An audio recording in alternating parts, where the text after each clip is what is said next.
Get back in control with Off the Wagon, adventures in emotional eating, health, and weight loss.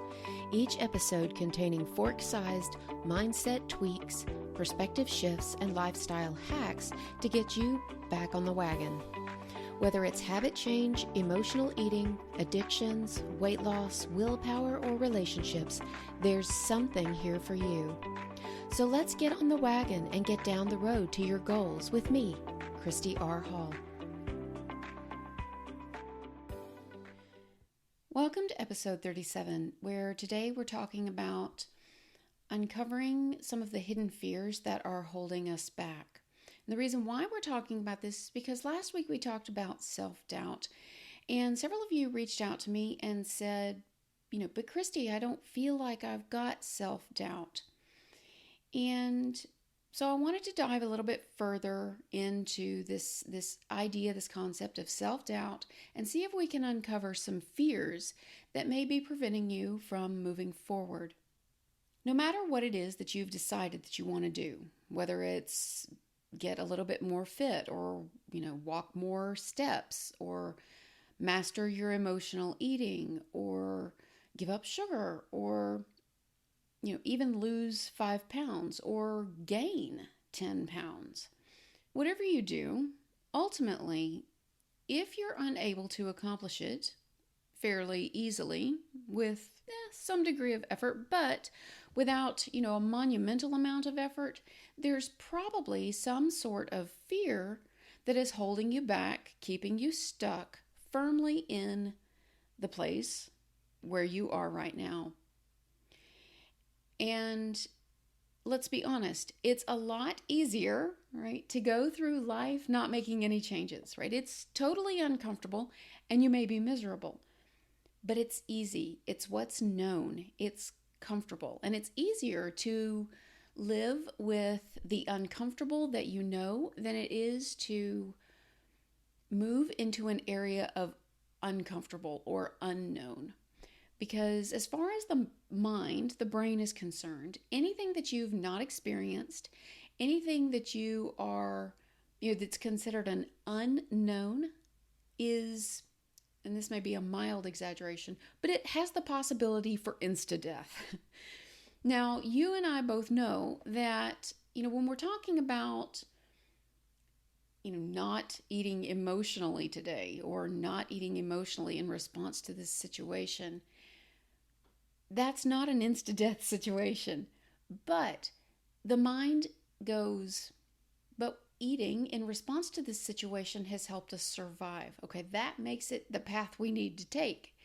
And so that fear of the unknown, that fear of uncertainty, that fear of how will I cope with this situation without food? How will I cope with my boss without shopping? How will I cope with my relationship without binge watching Netflix or Hulu?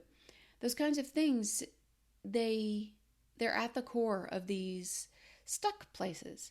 And so we want to sit down and see if we can root them out. Not all obstacles are obvious. Obviously, if you were faced with a big grizzly bear or a saber-toothed tiger or something very large and menacing, you'd have fear, and it would be good fear. It would be trying to protect you.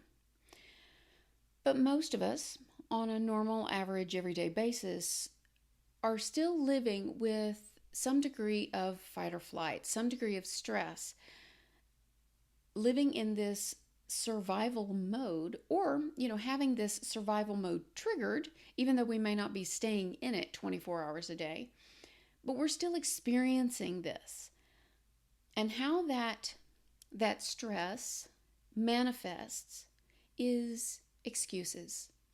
It could be anything. It could be I don't feel like it, it's not needed, it's not required, I'm too busy. You also could be coming up with excuses like, I don't know enough. I don't know enough to move forward with my emotional eating mastery. I don't have the right time, or I don't have enough time to make a meal plan that would prevent me from hitting the drive-through or hitting the vending machine, right? These are forms of self-sabotage that we've talked about before. Or maybe you're telling yourself that there's something very specific that you need to be focusing on right now, to the exclusion of what it is that you want. Say you need to be focusing on your job, and that gives you an excuse to eat out more often, or go to the drive-through, or make do with whatever you're able to find in the vending machine. Or it creates that stress from focusing on your job, creates more stress so that you have an excuse to eat emotionally. One of the other excuses that you may be hearing or telling yourself is that you'd really like to do something, but your friends, your family, or your spouse think it's a bad idea. This applies when you are, say, trying to make a change, like moving towards intuitive eating or normal eating. Let's be honest, moving towards normal eating and intuitive eating, giving up the diet mentality, is very scary for you as the person trying to do it. But sometimes it's really scary for the people who are around you, especially if they have concerns about your sugar intake, your food intake, the quantities that you're eating, your weight, your health, anything like that. And so when you start talking about, I'm thinking about doing this intuitive eating, I'm thinking about this is the way that we're supposed to eat, or this is the way I want to start eating, people may start providing you with lots of feedback about your ideas and your intentions, and that can become an excuse to keep you stuck where you are, because who wants to attempt to do something while everybody else thinks it's a bad idea and is going to be giving you pushback and may actually try to sabotage your efforts. Another excuse that you might be using is, the right doors haven't opened for me, right? That's looking for the timing to be perfect, or the situation to be perfect. And honestly, if you're feeling it in your gut, now's the time, then you have no better excuse, no better reason, no better opportunity, right? Go with your gut always. And if your gut's kind of, giving you the drag, telling you, maybe not right yet, then trust that. Because if you try to do something and your gut's not with you, if you're not in alignment with that choice, it is going to be a slog the entire time. So, and you're probably going to hit moments where your motivation and your energy are flagging no matter what you're doing anyway. So might as well set yourself up for as much ease and effortlessness as you can possibly manage, right? One of the other excuses that you may be telling yourself is that you're not capable, or you don't know if you feel capable. And that excuse is a fear that you're not going to get the results that you were looking for.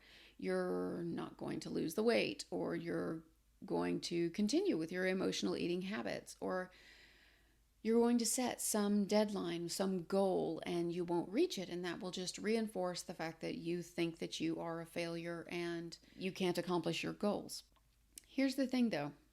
Every time you tell yourself that, and every time you don't try, you prove to yourself that you can't accomplish your goals.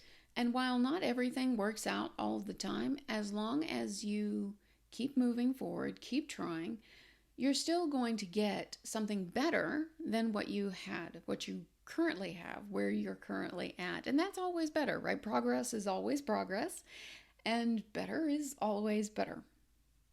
So the root of these excuses is fear, right? And fear causes self-sabotage. It will lead you to, eat that sleeve of cookies when you didn't really mean to.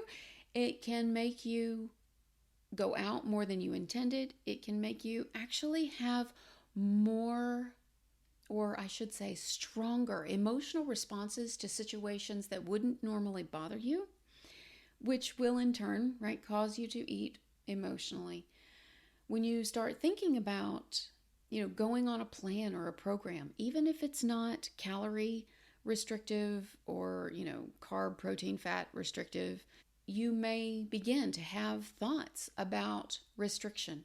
Those thoughts of deprivation, restriction, and neglect may in turn cause you to have thoughts about binging.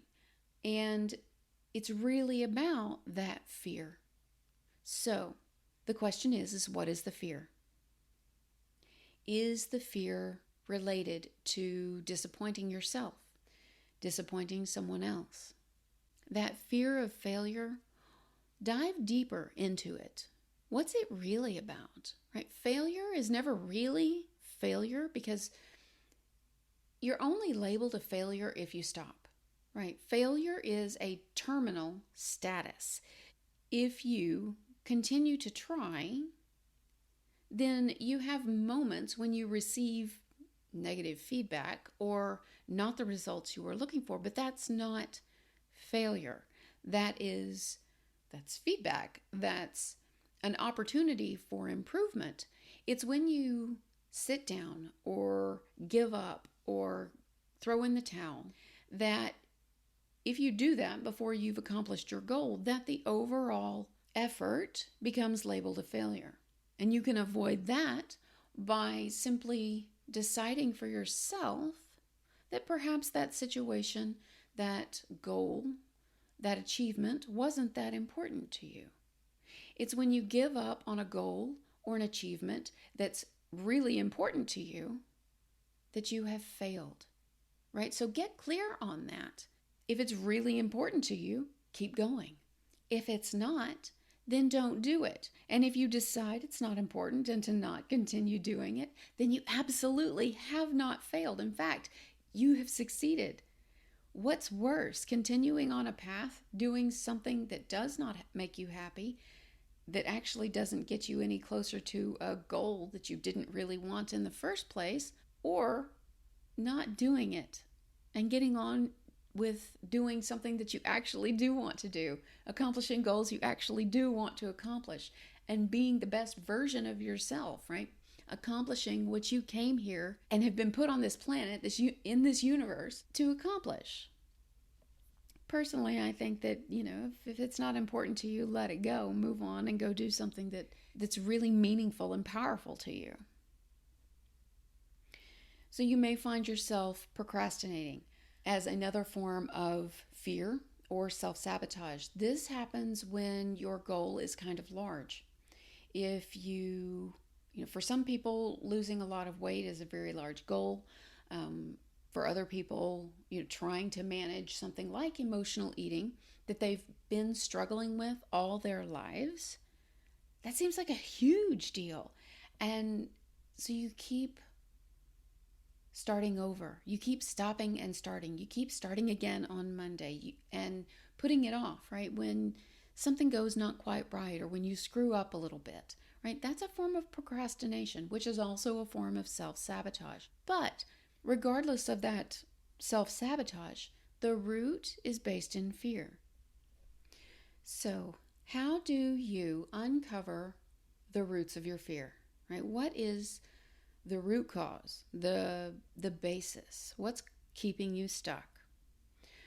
One of the best ways that I have found to really get to the root or the roots, because oftentimes there's more than one, for why I continue to be stuck, and this works for my clients as well, and that's why I'm sharing it with you today, is to sit down with a piece of paper and a pen or your notebook, your laptop, your phone, whatever, something that you can write with, and see if you can come up with all the possible reasons, right? They don't have to apply to you. Even as you are writing it down, you can go, yes, this doesn't have anything to do with me. Nope, this one's not mine. Write them all down anyway. So when we're talking about, let's say you've been struggling with your emotional eating for, 40 years, and you can't seem to really master it. Okay, number one, as long as you're trying, you are still making progress. Number two, if you thought about it for 2 seconds, about where you are today in your emotional eating episodes versus where you were when you first started on this journey, chances are you actually have made improvements. But if we're getting down to the root of why you might continue with this behavior and this habit and this pattern in this program, even though it's no longer serving you, right? I'm going to just brainstorm a couple of ideas here. One, you might find that there are people around you who have this same behavior. And we tend to operate, we want to stay in clans. We want to stay in groups with other people, like-minded individuals. And if you stop your emotional eating, you might be on the outs with your current clan. 2, there may be fear about judgment of, what happens if somebody around you is eating emotionally and you choose not to. 3, how will you deal with situations, events, people that you previously were dealing with by eating emotionally? What will you do now? 4, emotionally eating can be somewhat enjoyable, especially around celebrations or when you're using it to, make yourself feel better. How will you feel better if you're not eating, right? That's a big fear for a lot of people. So really dig down deep, right? So if you are, let's say, struggling with your weight, same process applies. What are some of the reasons that you might still be stuck? What might be some of the reasons that you are sabotaging yourself?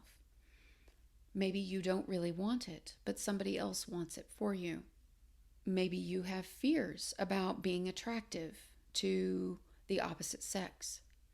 Maybe you are afraid something will happen to you if you are attractive to the opposite sex. Maybe you are afraid that you will act differently if you are, or if you feel attractive. As an example, because I know that one probably didn't make a whole lot of sense. I had a client once who she was somewhat concerned that if she lost her weight and got down to her goal weight, that number one, she would be attractive to men and that they would come on to her. She was somewhat concerned that might lead down a road to rape or sexual harassment, but she was also concerned that someone might find her attractive, right, flirt with her, and she might respond in a way that she didn't want to, right? She might mistake that flirting for an actual attraction, and she was a married woman.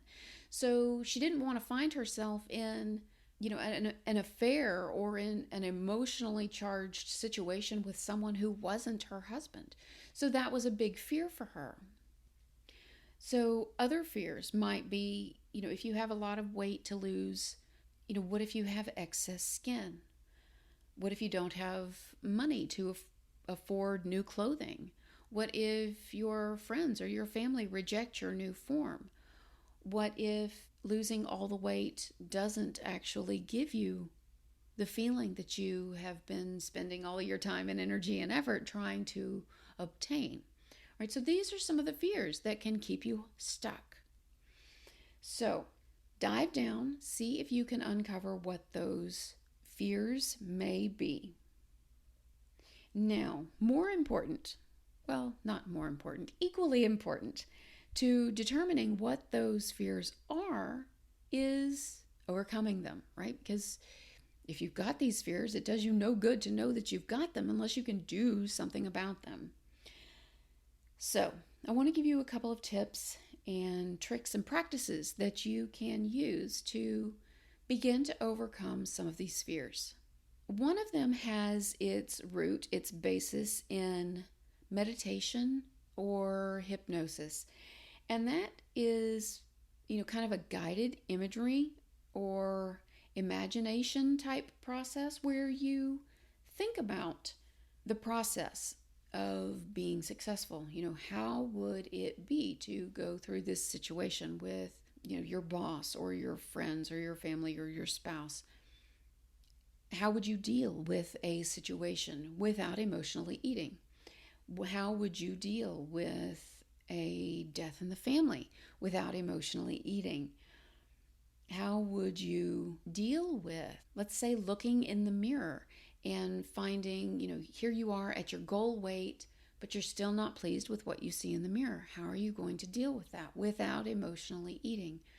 Right, so going down that path mentally and not stopping at the fear, not stopping at the resistance, not stopping at the anxiety or the stress, right? Moving through that and making a plan so that, okay, I get to my goal weight, but I'm still unhappy with how I look. What am I going to do then? Or I'm at my goal weight, but I feel weak and like I'm not strong enough to protect myself. What will I do? Well, this is just an example of following the process. You can take a self-defense class. You go to CrossFit. You can take Krav Maga classes. You can do whatever it is that you need to do to make yourself feel empowered and feel strong and feel capable, right? So the solution to the problem, so the fear is the weakness, right? You're afraid to lose the weight because you're afraid you'll feel weak. But the solution to that is not to stay and keep the weight. The solution is actually to start working on your capabilities for protecting yourself and, feeling strong and feeling capable right now, so that when you do lose weight and get down to where you'd like, that you feel strong, you feel confident, and you don't have to worry about it.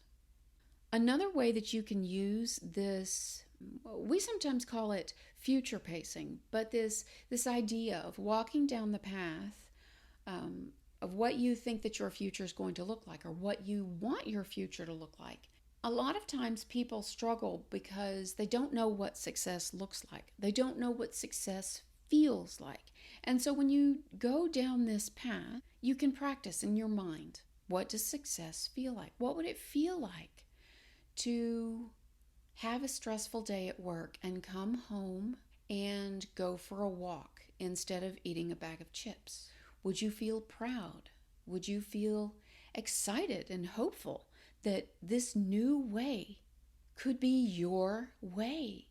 That this one chance, this one moment that you took to make the decision to not eat emotionally, to go for a walk, or to walk on the treadmill, or to, clean house, or clean your closet, or read a book instead, that moment, that decision could change the path of the rest of your life. How does that make you feel? Are you excited about it? The more often that you, even in your mind, just practice these ideas, you will be training yourself, training your mind to take that path, to make that an option when these situations come up. So that when you do have a stressful day, or you have a bad hair day, or a bad boss day, or you fight with your spouse, it becomes a more likely option that you will go do yoga, or go get on your treadmill, or go for a walk, or go clean your garage, go wash the car. Something to work through and offload those emotions. Give you time to think and consolidate your feelings and your thoughts so that you can come back and possibly, work through that situation with the person, who's also involved. But as you're making your list of excuses or reasons, you may find that there are some that make you uncomfortable. Those are ones that you may want to pay attention to. It may make you feel uncomfortable, this idea that you may not be able to trust yourself around others if you were to lose weight, or the fear that if you were able to embark on the path of normal or intuitive eating, that you would give in completely and not be able to stop eating. Those are uncomfortable fears. And a lot of times sometimes it's the fear of the fear, if that makes sense, that kind of stops us in our tracks. That fear that we might never stop eating becomes so big that we stop ourselves. And keep in mind that when you are working through this list, you're not actually doing the thing, right? You're not making the changes. You're just playing. You are doing a mind exercise. You are evaluating. You are exploring, right? Try to think of it as play, being curious. That will hopefully prevent the resistance from getting too big, especially when it comes to weight issues. A lot of people are concerned that they have lived through or experienced some form of abuse, and that is the root cause of their weight issues. And I want to express to you today that no matter what you've gone through, whether or not you are aware of it or not, understand and know that you have survived. And so if you go back and uncover a memory or face a memory that you've been ignoring, realize that you have already survived it. You don't have to relive it or experience it again. You have survived. It cannot hurt you anymore. And most of the time, it's the meaning we give to those things, those experiences, that are actually more harmful to us than the experience itself. So whether or not you experienced inappropriate behavior in your past, whether or not it was a friend, a relative, something like that, if you're afraid that your weight or your emotional eating issues are due to some sort of inappropriate behavior, I want you to take a deep breath and be brave. Know that whatever it is that you have experienced in your life, you have already survived it. You have already come through the other side. It cannot hurt you anymore. That is not a diminishing of your personal experience, but rather an invitation to not allow these past experiences, which have made you who you are and the wonderful, brilliant, light-bringing person that you are. Don't allow these dark moments, even if they didn't exist, just the fear that they may exist. Don't allow these moments to hold you back. I hope this has been helpful for you today, this process of sitting down and writing down all of your possible, even ludicrous sounding reasons for, the fears that may be holding you back and keeping you stuck, as well as this process of what we call future pacing or guided imagery, where you walk through your future, your hopeful future, making the modifications that you think are necessary to make that future comfortable to you. I hope you can appreciate these 2 exercises. I find them very, very, very beneficial. If you have any questions or concerns or want to talk to me about your experience, whether it's good or bad, feel free to reach out to me. You can find me on Facebook at fb.me/Coach Christy R. Hall, or at my website, www.christyrhall.com. Thanks so much for tuning in. I wish you well on your journey, and I hope to talk to you soon.